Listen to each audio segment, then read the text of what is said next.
Muy buenas noches y gracias por acompañarnos como siempre en el Heraldo Televisión, en esta mesa que usted conoce muy bien de análisis y debate político para hablar siempre de los temas más importantes y más polémicos de la agenda nacional. Hoy vamos a hablar de la diversidad sexual en nuestro país.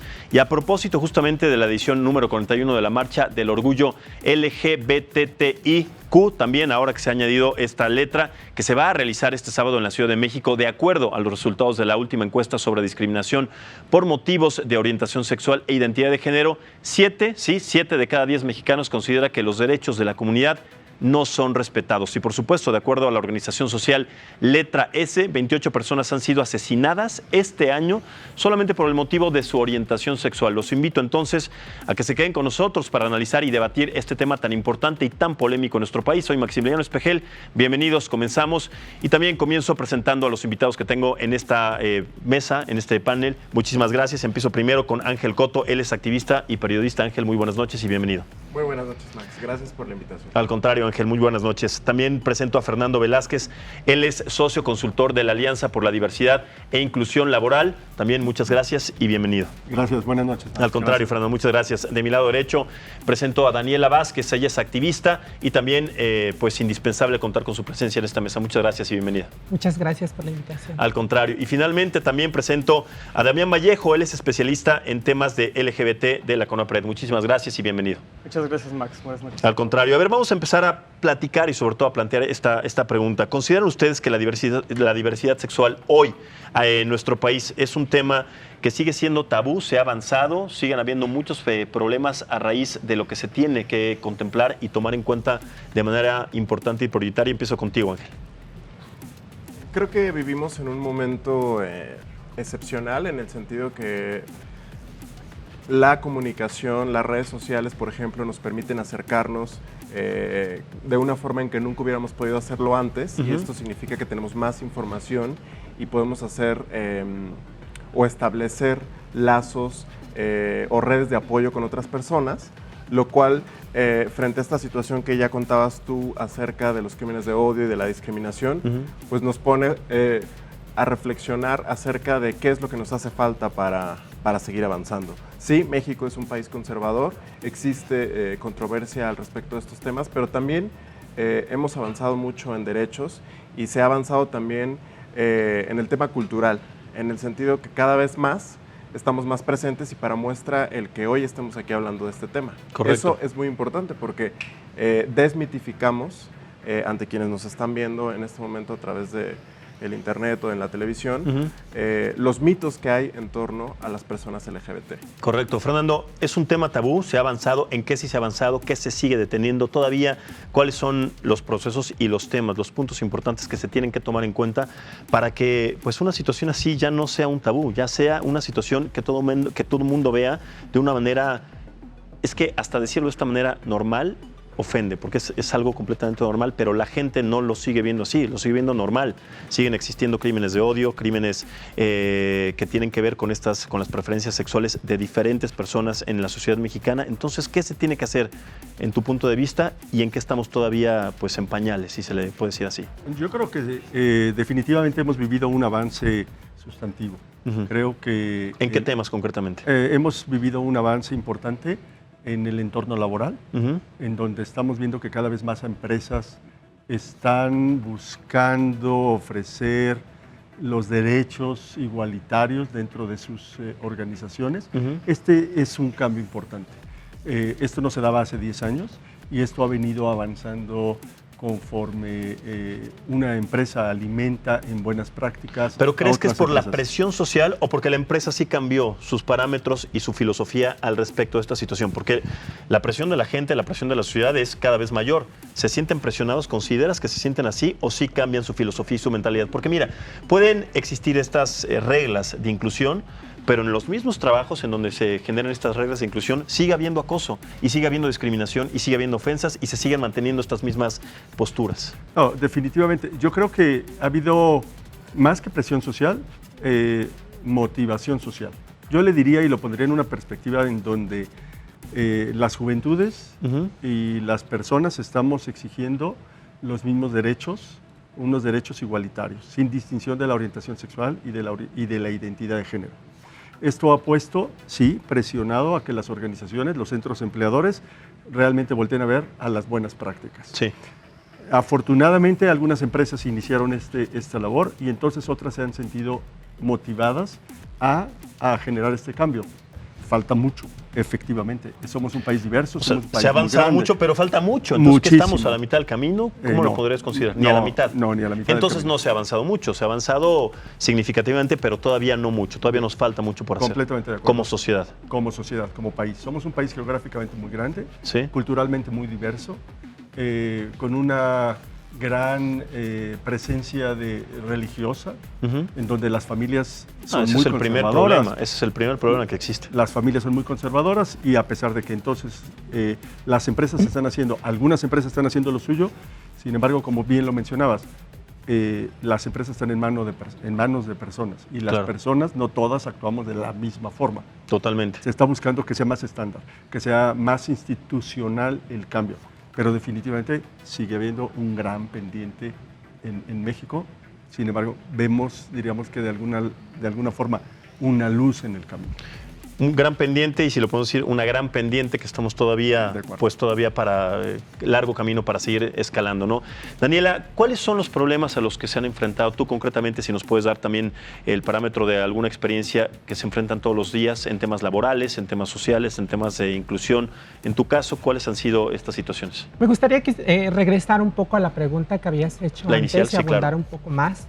Creo que sí ha habido algunos avances y habría que diferenciarlos en dos términos. Ujú. Una parte es en el ámbito de las normas, Ujú. que por ejemplo tenemos en la Ciudad de México, tenemos en algunos estados estos avances que se presentaban al inicio, ¿no? Por ejemplo, el reconocimiento a la identidad de género, el reconocimiento al matrimonio igualitario. Ujú. Tenemos, por ejemplo, también otros avances, por ejemplo, a nivel local, por ejemplo, el programa de derechos humanos, varios que toman en cuenta la identidad de género y el reconocimiento a la orientación sexual.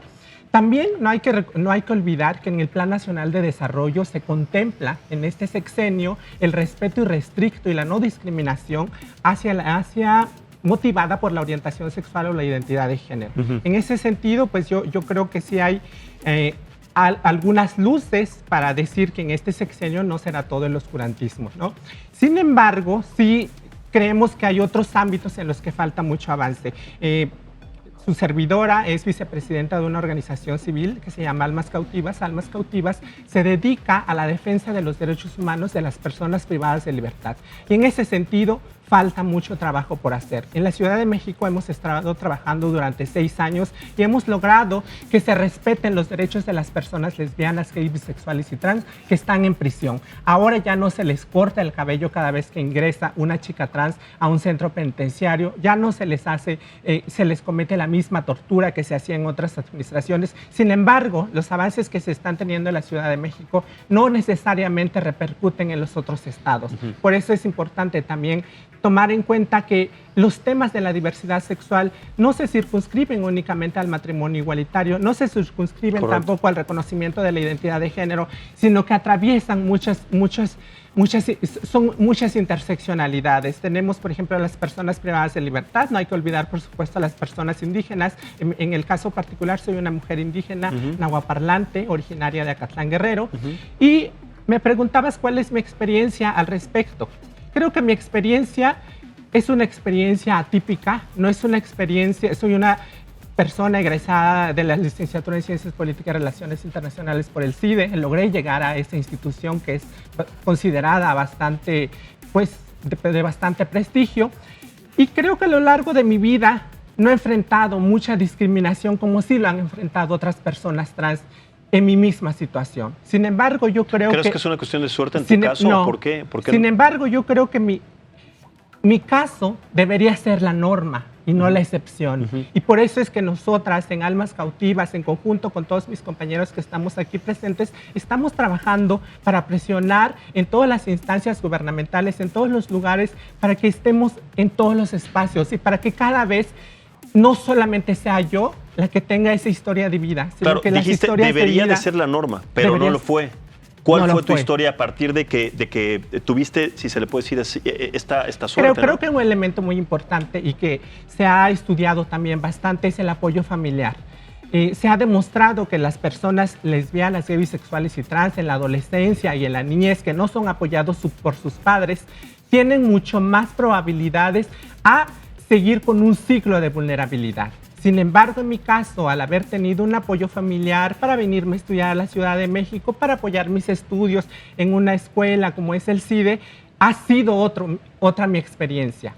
Por supuesto, el apoyo, las familias, no todas las familias tienen esa respuesta ante sus hijos, ante sus hijas trans. Y por supuesto que estamos experimentando una oleada de familias que están predicando que las personas gays, lesbianas, bisexuales y trans no tienen por qué ser así y que tienen que ser corregidas. No, al contrario, yo creo que yo soy un ejemplo de que las personas trans podemos tener una licenciatura, podemos tener estudios superiores, incluso... Bueno, ¿por qué no podrían no tenerlo? O sea, ¿por qué no podrían, no? Siendo una mujer trans indígena. Claro. ¿No?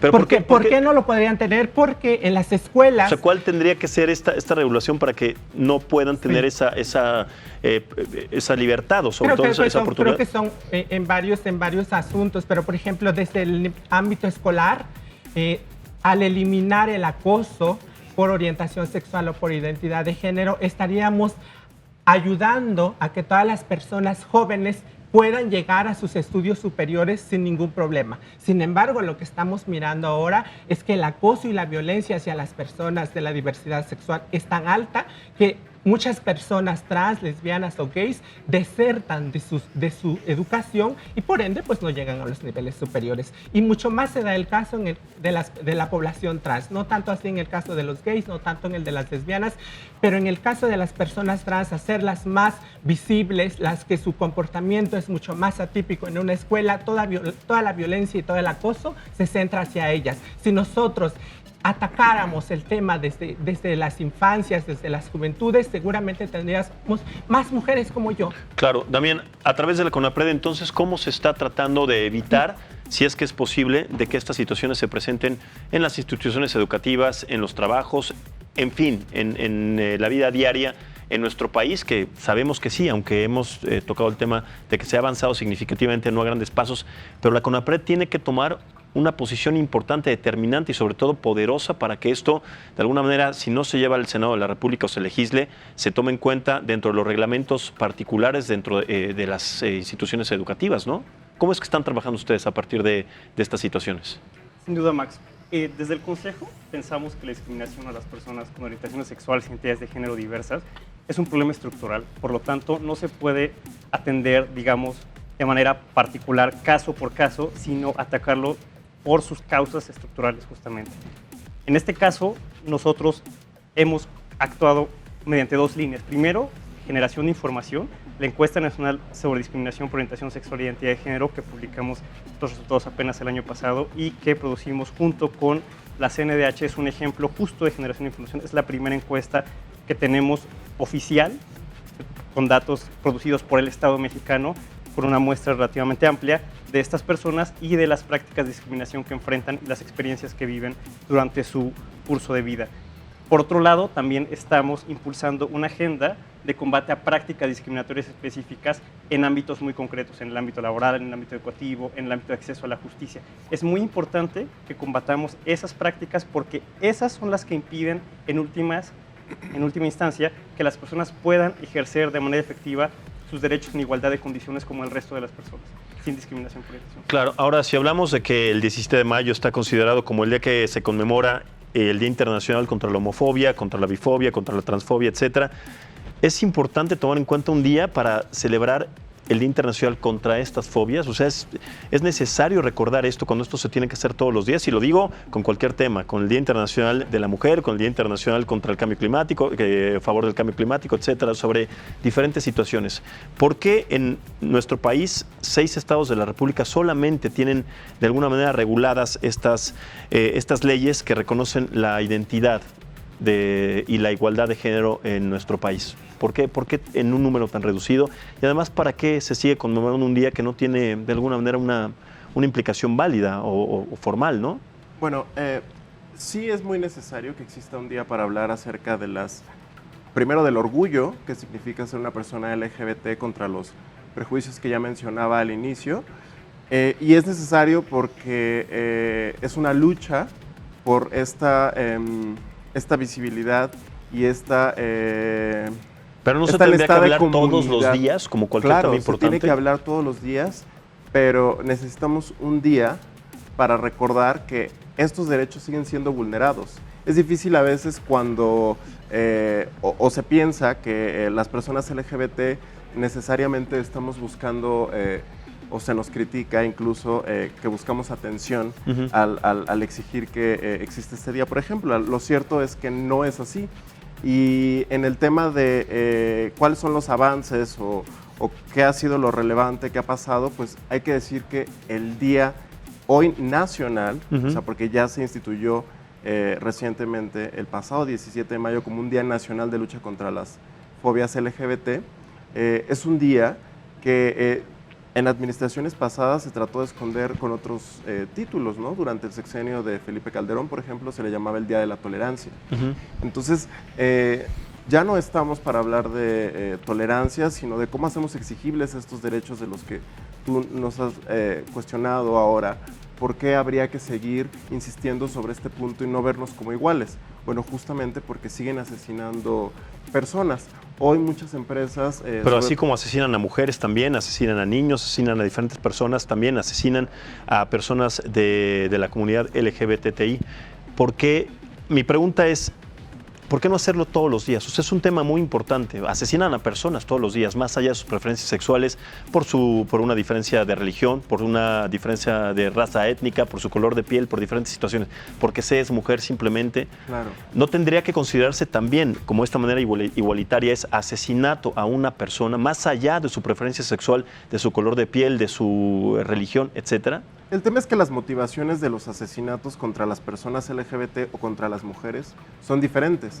A las personas LGBT se las asesina Sí, son por crímenes de odio. género, entonces. Son crímenes exacto, son crímenes de odio que tienen que ver con la orientación sexual o la identidad de una persona trans que al no ser reconocida por una persona, pues llega al extremo de agredirla. El tema de la discriminación ha permeado en los últimos 10 años en la conversación pública y sobre todo a partir de las comunidades virtuales, y creo que todavía estamos lejos de entender exactamente de qué hablamos cuando hablamos de discriminación.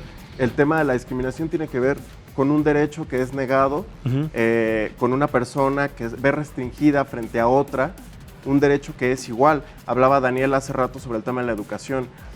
Su caso es excepcional, como ella ya lo explicaba, no solo por el apoyo que recibió por parte de su familia, que es muy importante, sino porque tiene que ver también con las estructuras, ¿no? Guerrero es uno de los estados, por ejemplo, del país que no tiene ni identidad de género ni matrimonio igualitario y está muy cerca de la Ciudad de México. No hay que ir demasiado lejos. Mira, justamente de eso habla parte de estos datos situación. exactamente que queremos compartir también con la audiencia, a ver si los pueden poner también a full de pantalla. Son datos importantes y que además dan referencia de lo que está mencionando en este momento Ángel.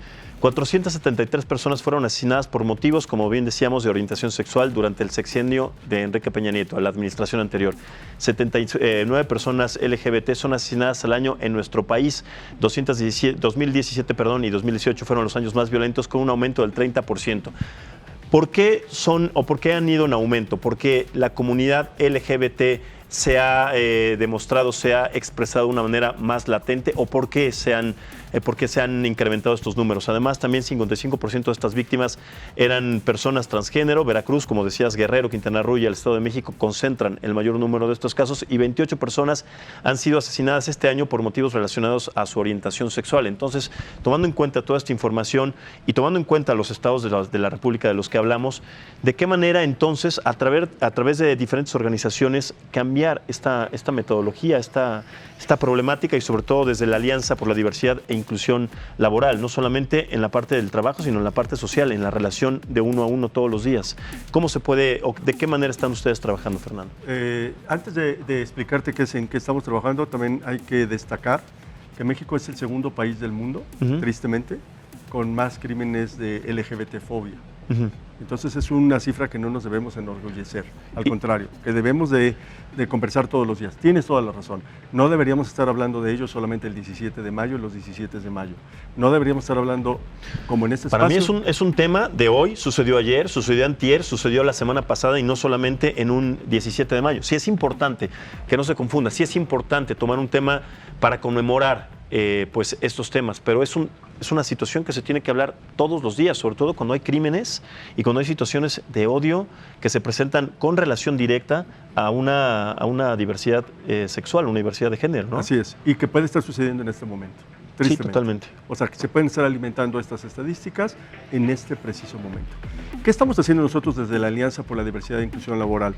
Nosotros trabajamos directamente sobre el espacio laboral, los centros empleadores, organizaciones de todo tipo que emplean a colaboradores y colaboradoras.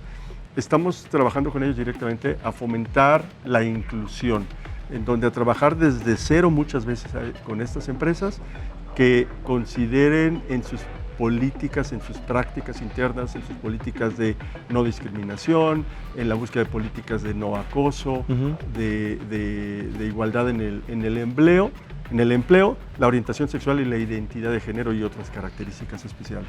Entonces, trabajamos muchas veces son desde cero.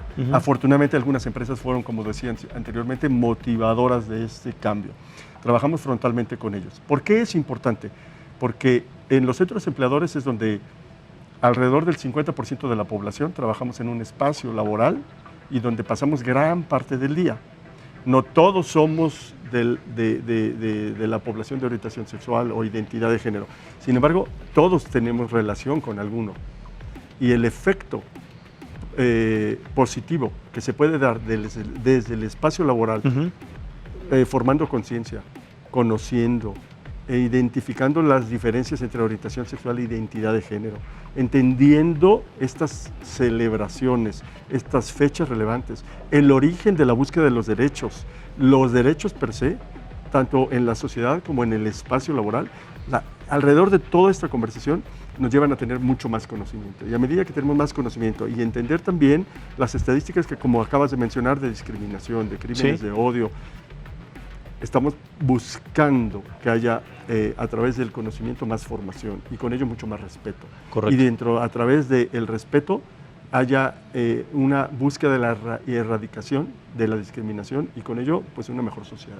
Correcto, correcto. Daniela, viendo estos datos, esta gráfica, ¿te sientes de alguna manera pues vulnerable de salir a la calle? Y te lo digo desde este punto de vista, una mujer se puede sentir vulnerable por el simple hecho de subirse a un transporte público, de que la acosen sexualmente, más allá de un niño, de un hombre o de una persona con otra condición.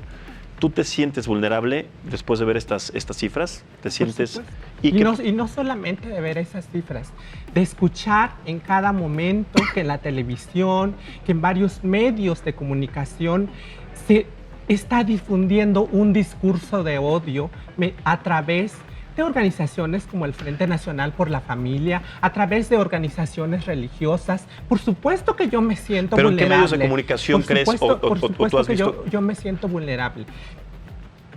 ¿Por qué me siento vulnerable? Porque se está lanzando el mensaje de que nosotras somos personas malas. Se está perpetuando el prejuicio de que las personas trans, por ejemplo, somos drogadictas, ejercemos el trabajo sexual, cosas que ellos asocian con lo negativo y que por lo tanto nosotras no debemos existir.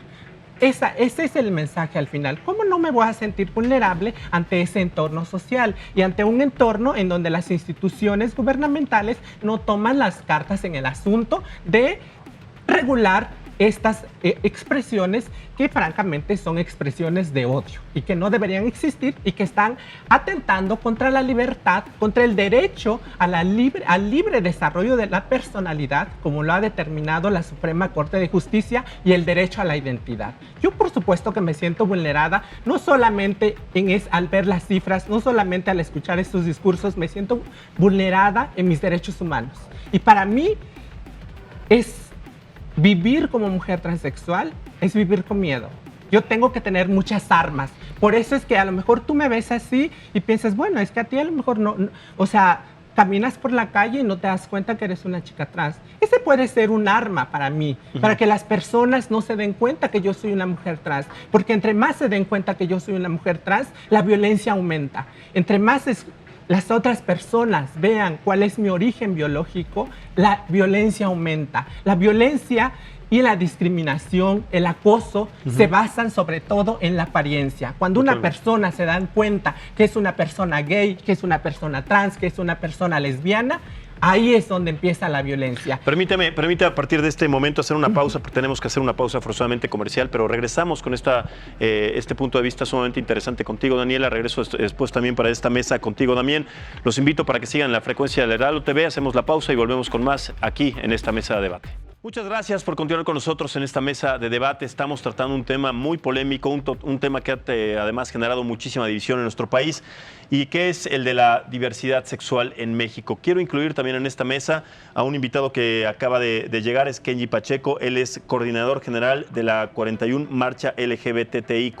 Muchísimas gracias, Kenji. Muchas gracias por la y bienvenido. invitación. Hace un momento estábamos platicando con Daniela acerca de las problemáticas a las que ella se ha enfrentado o las que se enfrenta diariamente a partir de cifras que son escandalosas, que son dramáticas y que se viven diariamente en nuestro país. En tu caso, coordinar una marcha que además ya es en la 41 edición, ¿te ha generado algunos problemas? ¿Te ha generado también alguna situación de discordia que te haya hecho replantearte o revalorar un evento de esta categoría? ¿Cómo ha sido tu experiencia a partir de eso? Sí, yo creo que a título personal me ha motivado mucho el poder entrar como en estos espacios en donde la incidencia es importante para poder generar un cambio, ¿no? Realmente, digo, yo creo que no se puede equiparar lo que me pasa como una persona gay, por ejemplo, a mi compañera en un entorno mucho más violento en el tema de las poblaciones trans, ¿no? Sin embargo, creo que el ambiente ¿Consideras siempre entonces que la incidencia sobre tu preferencia es menor a la de Daniela? Totalmente. ¿Sí? Sí, yo es la percepción que tengo en el sentido de que yo, siendo un hombre, tengo unos privilegios ya por el simple hecho de serlo, sí, y que realmente las poblaciones trans pues son mucho más vulnerables, ¿no? El tema de las mujeres lesbianas, bueno, pues es el simple hecho de ser mujeres, socialmente tienen algunos factores que lamentablemente son detonantes para ser mucho más vulnerables o violentadas en ciertos espacios y ciertos sentidos, ¿no? Perdón que lo diga, pero ¿no considera una incongruencia de parte de la sociedad y que no se malinterprete lo que voy a decir? El hecho de con unos sí, con otros no, con estos sí porque me molestan más y con otros no. Sí, totalmente. ¿No es una incongruencia eso? O sea, no estoy diciendo que sea una justificación para hacerlo, pero no es incongruente tener un poco o mucho más odio con una persona trans que una persona gay, una persona lesbiana. ¿No es absurdo? Yo creo que es absurdo en el sentido de que podamos marcar una diferencia por el simple hecho de una orientación o una identidad, ¿no? Eso yo creo que es algo que no tendría por qué existir. No, de entrada, eso me refiero, ¿no? Que no se malinterprete, no tendría por qué existir desde el principio, pero tampoco tendría por qué ejercerse más odio contra una persona lesbiana que contra una gay, contra una trans que contra una gay, ¿sabes? O sea, claro. ¿por qué de alguna manera, si se le puede decir así, tú tendrías, entre comillas, mejores privilegios por no ser trans? O sea, ¿por qué tendría que, o por qué es así? Quiero entender esa parte. ¿Por qué la sociedad porque vivimos en un sistema patriarcal, en un sistema machista, en donde las mujeres están inferiorizadas y todo lo femenino está inferiorizado. No es que Kenji, por ser hombre, tenga mucho menos violencia, pero si Kenji puede ser que sí, siempre y cuando él no exprese expuesto a la violencia. No, siempre y cuando él no exprese una expresión femenina. En el momento en el que él empiece a tener una expresión de género femenina, sea afeminado, sea como lo que se le llama una loca, o las personas trans, ¿por qué son más discriminadas y por qué son más violentadas? Porque se supone que están renunciando al privilegio masculino y entonces se están inferiorizando, y para la concepción de las personas eso es rechazar el privilegio de la masculinidad, y que un hombre rechace esa masculinidad y opte por lo femenino, eso es Pero sucede lo mismo. Eso es merecedor de castigo. Por eso de ahí la violencia, de ahí los asesinatos. No se ¿Y sucede lo mismo con una mujer? asesina a la persona homosexual, no se asesina a la mujer lesbiana, que es una mujer femenina que viste con falda. No, se asesina a la mujer lesbiana que es machorra, que viste con pantalón, que se comporta como un hombre. Se asesina al hombre gay que es afeminado, que es pobre, que tiene ciertas características que no son aceptadas dentro de la sociedad. Pero son en menor incidencia que una mujer transgénero. No, en ese caso entonces, no estás de acuerdo entonces. Cuando estamos hablando de personas afeminadas, las personas afeminadas tienen el mismo índice de violencia que una mujer trans. Entonces no estás de acuerdo. Y que una mujer trans, cuando una mujer trans se le nota. No estás de acuerdo entonces con Kenji en este caso. Si a una mujer trans no se le nota, esa persona no es violentada. Entonces tú te sientes en igualdad de circunstancias que Kenji en este caso, simplemente. Yo creo que nuestras situaciones son diferentes. En mi caso, jamás he experimentado violencia, ni verbal ni física por mi condición y por mi identidad de género. Por eso yo siempre digo que mi caso es muy diferente al de muchas mujeres. A mí no me han gritado puto en la calle, a mí no me han gritado vestida en la calle. ¿Por qué? Porque mi identidad y mi expresión de género la he tenido que volver normativa para evitar toda esa violencia. Correcto. Damián. Bueno, lo que nos dicen los datos es que sí hay una diferencia entre la violencia que viven las personas trans y las personas gays. A eso quería llegar. O sea, ¿tus datos qué dicen? ¿Dicen lo mismo? O sea, los datos, como siempre, los tenemos que tomar con pinzas. Es lo que reportan las personas. Y en el caso de las personas con orientación, con identidades de género diversas, reportan una incidencia relativamente mayor de algunos casos de violencia que las personas con orientaciones sexuales. Pero más allá de si una es mayor o menor, algo que es importante destacar es que ambas violencias tienen por detrás el rechazo hacia la diversidad, hacia las personas que no cumplen con el mandato de género que todas las personas tienen desde que nacen. Que cuando creces, tiene que coincidir tu identidad con lo que se espera por los genitales con los que tienes y que cuando crezcas, después te tienen que gustar las personas del género opuesto. Todas las personas que no cumplan con ese mandato van a ser sancionadas de una u otra manera. ¿Cuántas quejas han recibido ustedes? Por ejemplo, de manera concreta, ¿tú cuántas quejas has recibido en cuanto a discriminación sexual u orientación sexual ahí en la CONAPRED? Bueno, esos varían muchísimo según el año. Ahora no tengo el dato concreto hasta este momento, pero varía muchísimo y varía por el ámbito. Y de nuevo, las quejas tampoco serían como un buen indicador de los casos de discriminación que realmente ocurren porque muchas personas no denuncian. Y todos sabemos que no denuncian por la sensación de impunidad, porque los trámites pueden ser complicados, porque no quieren exponerse. Entonces tampoco son como un buen indicador, pero igual les podemos compartir. Pero no quieren exponerse a qué, o sea, no quieren exponer su identidad, no quieren exponer su preferencia, ¿a qué consideran que no quieran dar esta denuncia? O sea, yo estoy contemplando que esto es una violencia sobre violencia. El hecho, primero, de tener miedo a hacer esta acusación o a hacer esta denuncia, también y enfrentarse también a otro sistema que está verdaderamente corroído, no sé de qué manera describirlo, pues también es un acto de violencia. Ellos ya se enfrentaron a un acto violento, lo van a dar a conocer y se enfrentan con una pared que también los señala y los lacera de alguna manera. Entonces, ¿de qué manera podemos encontrar un punto medio entre estas dos, entre las instituciones, entre la justicia y también entre la sociedad que los acusa, que los lesiona, que los lastima, que los ofende?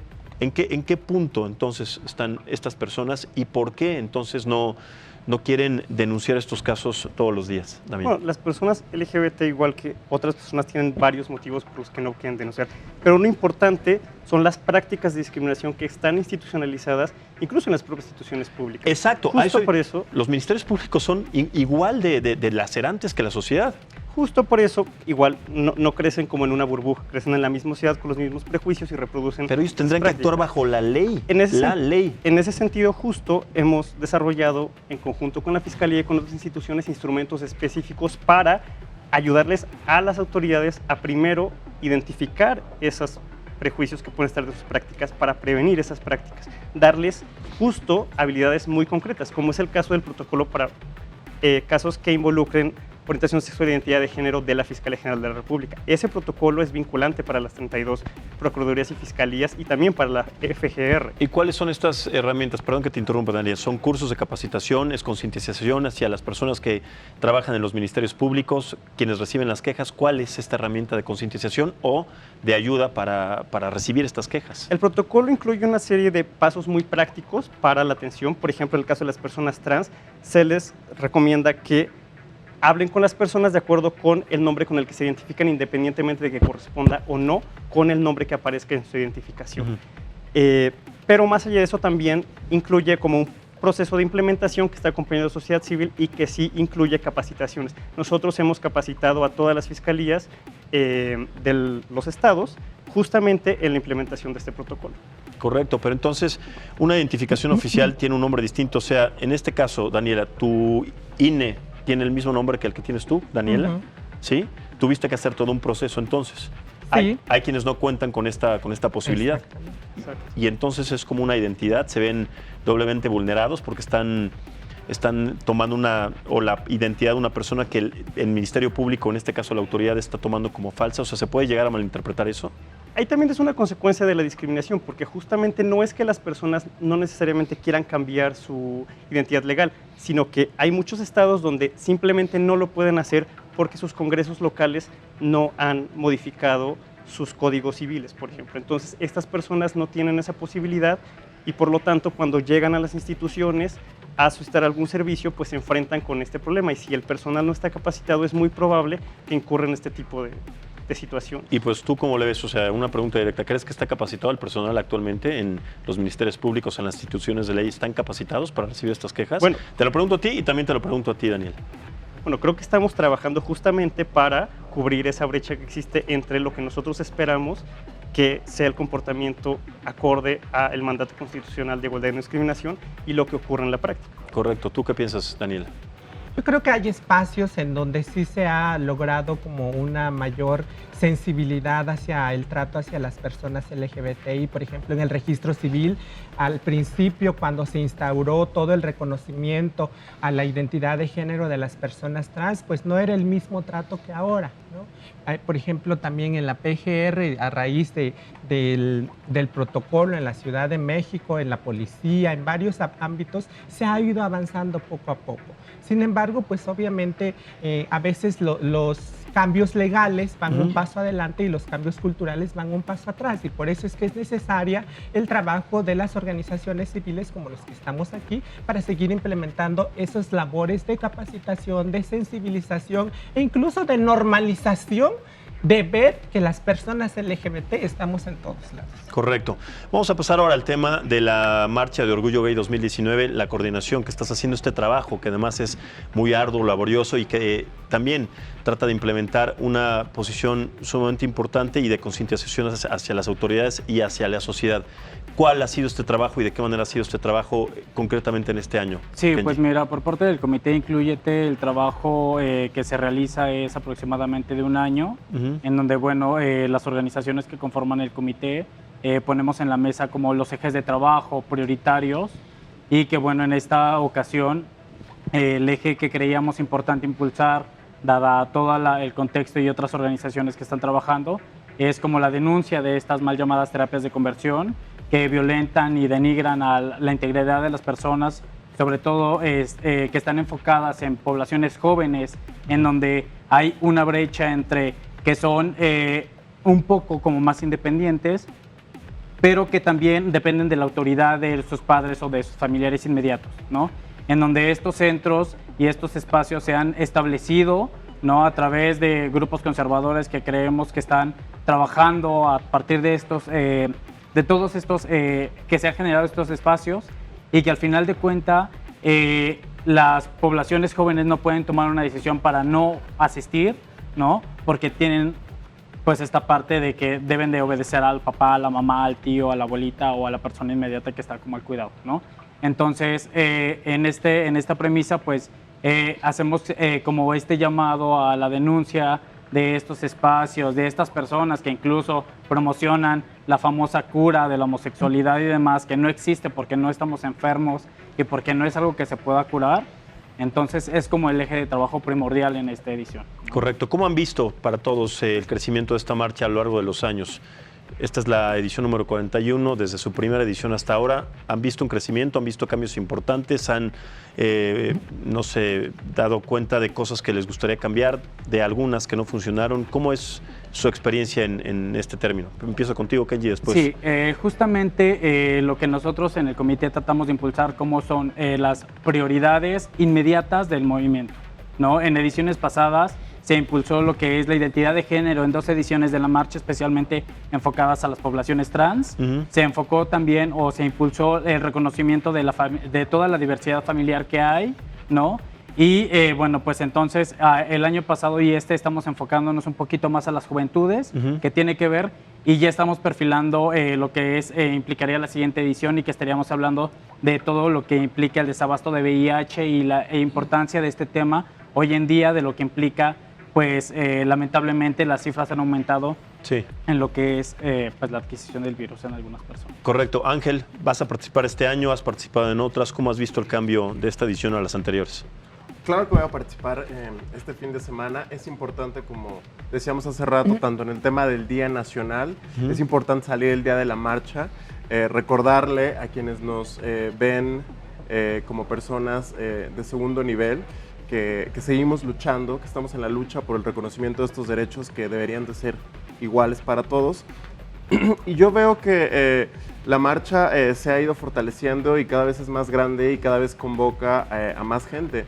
Es maravilloso ver que no solo el gobierno de la Ciudad de México, sino que las empresas, los sectores restauranteros, de espectáculos, de turismo, generan una gran estrategia en torno a la marcha, que es positiva porque permite que una vez más estemos en la agenda, estemos hablando sobre estos temas que importan y que nos pongamos también a reflexionar sobre las diferencias que hay en torno a cómo vivimos esta diversidad en la Ciudad de México contra el resto del país. Correcto. No hay que olvidar que aunque la mitad, no es la mitad, pero una buena parte de los estados de la República ya cuentan con una legislación en matrimonio. Solamente 6. En matrimonio igualitario. ¿Ah, sí? En identidad de género vamos todavía muy lejos.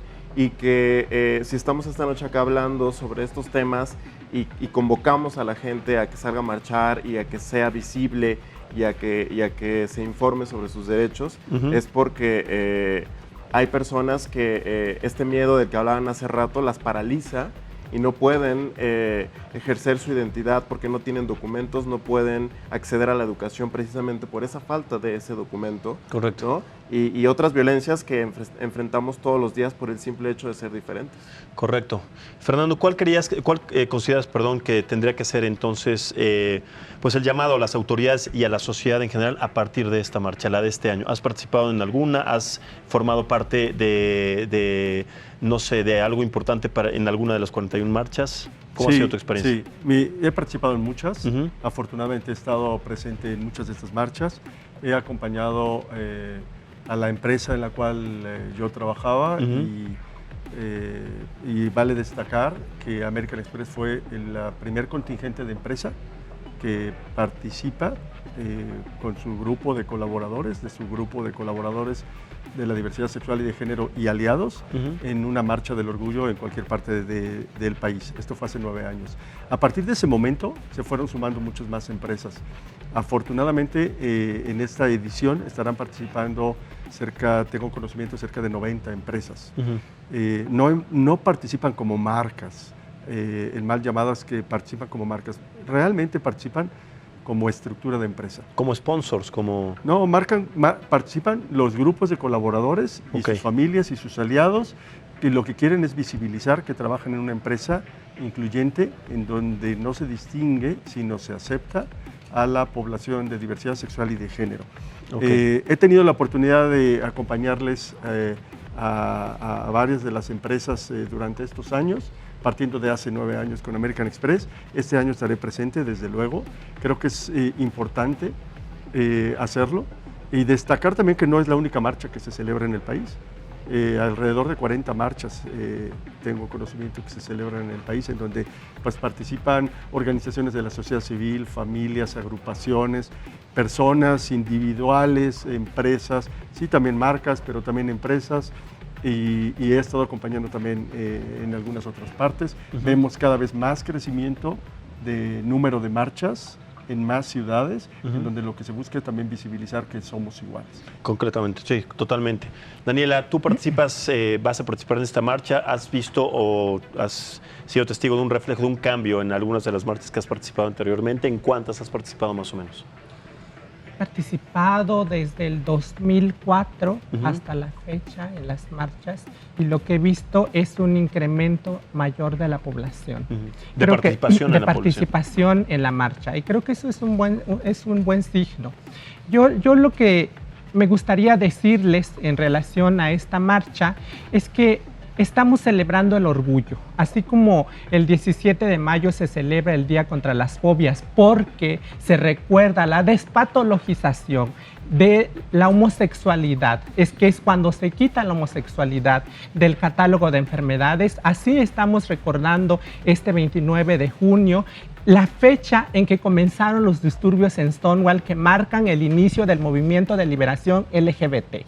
Estamos celebrando que debemos de sentirnos orgullosos de quienes somos, que debemos de sentir orgullo de a quienes amamos. No debemos de arropar esa pedagogía de la vergüenza que nos quieren imponer a fuerzas en los salones, a fuerza en las familias, a fuerza de golpes. Tenemos que empaparnos de ese orgullo y expresarlo no solamente el día de la marcha, no solamente el día de las marchas en todos los estados, sino que ese orgullo tiene que ser diario, tiene que expresarse en todo momento, porque ser trans, ser lesbiana, ser gay, ser bisexual, no es sinónimo de estar equivocado, no es sinónimo de ser una persona mala, no es sinónimo de ser una persona enferma. Somos personas que estamos en este país, somos ciudadanos y, por supuesto, como lo dijo alguna vez Aristóteles, el fin de la ciudad es la felicidad.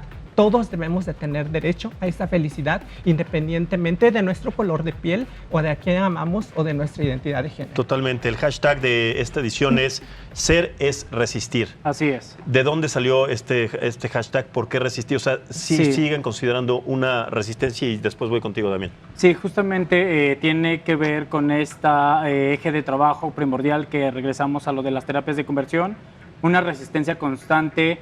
No solamente en la parte familiar, desde cómo debes vestirte, qué es lo que debes hacer, cómo te debes comportar, hablando, por ejemplo, de familias conservadoras en donde no debes de portarte así, no debes de vestirte así, o sea, toda esa forma y esa normatividad en la que nos quieren siempre encasillar, creo que tiene que ver con esta forma el simple hecho de ser como eres, de ser quien eres, es una resistencia constante ante cualquier cosa que lo que decía el compañero antes, ¿no? De esto, que se salga de la norma, siempre va a tener como ese castigo. Entonces, tiene que ver como con esa parte. Y la verdad es que este hashtag está acompañado de otro que es el de Orgullo 41, en donde reivindicamos como este término y este tema que pasó hace 41 años, ¿no? El famoso baile de los 41, que tiene que ver con la primera redada en donde se hizo público y que nosotros a 41 años creemos que tiene que ver con poblaciones trans y que en ese entonces se catalogaba con la mitad vestidos de hombre y la mitad de los otros compañeros vestidos de hombres y mujeres. Entonces creemos hoy en día que reivindicamos este término en el sentido de poderle dar una connotación un poco más positiva, pero que al final de cuentas se complementa con la resistencia que tenemos día a día, ¿no? Ok. Finalmente, Damián, ¿has recibido o han recibido en la CONAPRED quejas que tengan que ver o que hayan sido generadas en alguna de las marchas de las ediciones anteriores? ¿Quejas que hayan llegado desde de la agresión a partir de este momento, de alguna marcha anterior? No tengo recuerdo de que exista, pero igual ahora no tengo el dato. Después se los podemos compartir con mucho gusto. Pero no.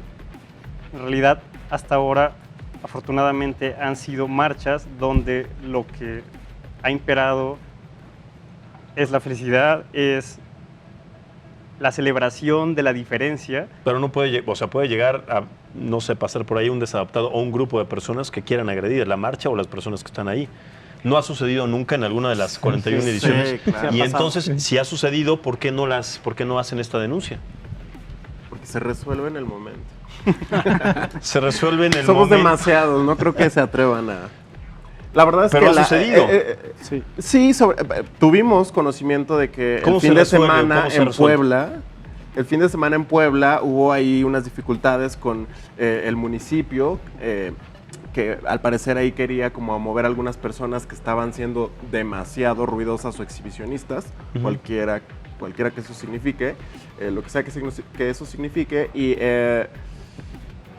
lo que digo es que en la marcha, en el sentido de la fiesta y con tantos, pues si alguien se atreve a agredirnos, se va a enfrentar a grandes grupos de personas que están dispuestas a defenderse no solo con las palabras, sino con lentejuelas y con lo que sea necesario, ¿no? Claro. Digo, Pero volviendo al tema de los estados, ahí se cuenta otra historia, ¿no? Puebla, por ejemplo, esta es su tercera marcha, me parece, que se realiza en la ciudad de Puebla, lo cual nos habla de... Puebla es una de las ciudades más pobladas de este país, ¿no? Una de las ciudades más industrializadas, y es apenas su tercera marcha contra 41 en la Ciudad de México. Claro. Entonces, en Toluca ha pasado, por ejemplo, en Sinaloa ha habido mucha resistencia. Recientemente vimos que se negó la posibilidad de que, bueno, el Congreso rechazó la aprobación del matrimonio igualitario.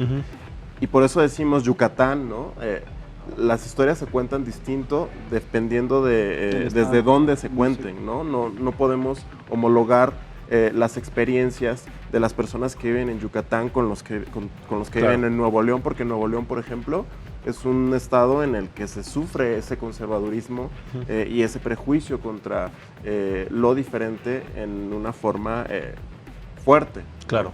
O los privilegios de atender o de asistir a una marcha como en la Ciudad de México, que son 41 años este año, ¿no? Claro. Que si bien seguramente se vivieron actos de violencia en el pasado, recientemente no se presentan así, en donde podemos ver que cada vez vamos más personas de la población LGBT+, pero también más organizaciones de la sociedad civil, también marchan más familias, también marchan más madres, y también no solamente los que marchamos, Claro. los que vemos el recorrido de la marcha. Totalmente. Uno es la columna de la marcha y otro es otra población de un tanto más que están observando y atendiendo. Totalmente. Familias con niños, padres, madres. La o sea, sociedad, sí, la sociedad en general. Entonces, hacemos esta invitación. Se va a realizar esta marcha en punto de las 10 de la mañana en el Ángel de la Independencia. Es el punto de partida para dirigirse al Zócalo capitalino.